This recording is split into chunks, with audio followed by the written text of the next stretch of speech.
It's me, the old deplorable basket case here.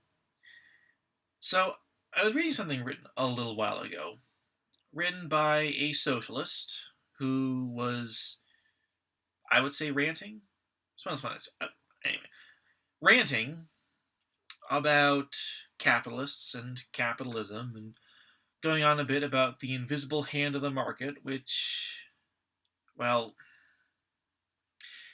it became very clear very quickly that this person didn't actually have any idea what the invisible hand is. And if you don't actually know what something is, then you really can't make an argument against it, can you? It became clear even quicker after that this person wasn't actually trying to make an argument against the idea of the invisible hand, but was just making insults.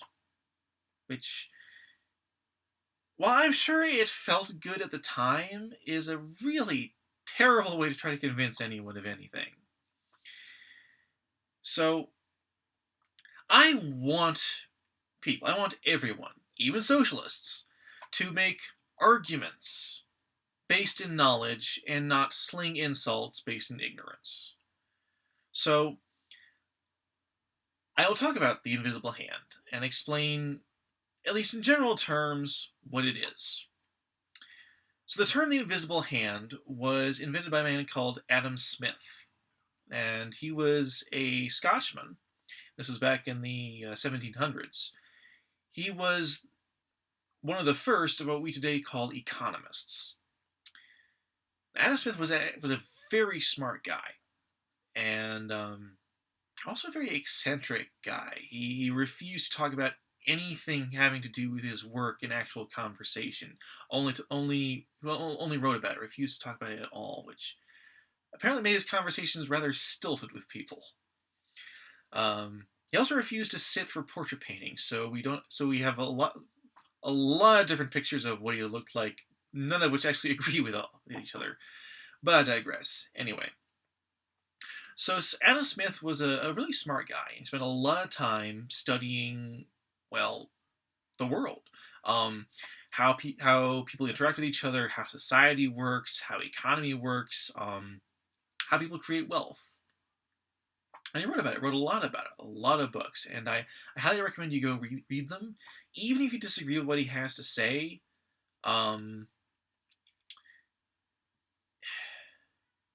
think you'll find it very educational. There's a lot to learn from not just what he says, but how he says it, and a lot about the world that he lived in. I think is very fascinating.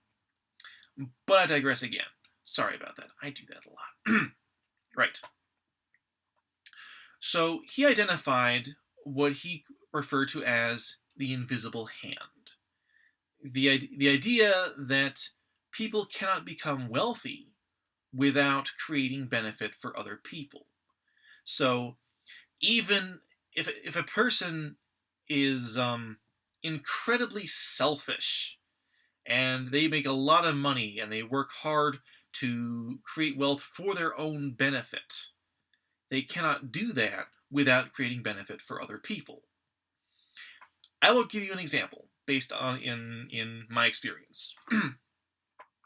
So, I work for Mr. Cohen in his supermarket chain. Now, Mr. Cohen did not create his supermarket chain for my benefit. He created his supermarket chain for his benefit, so that he could become rich, and he has indeed become very rich. But by creating this supermarket chain, he created hundreds of jobs, so that people like me now have jobs and get paid money. So, Mr. Cohen, by working for his own benefit, was, as if guided by some invisible hand, led to create benefit for all of society around him. So that is the invisible hand. As, well, it has been defined and redefined in slightly different ways over the multiple centuries since then. Some people have used it to be in a more broad sense, other people in a more specific sense, but that is the general idea of it.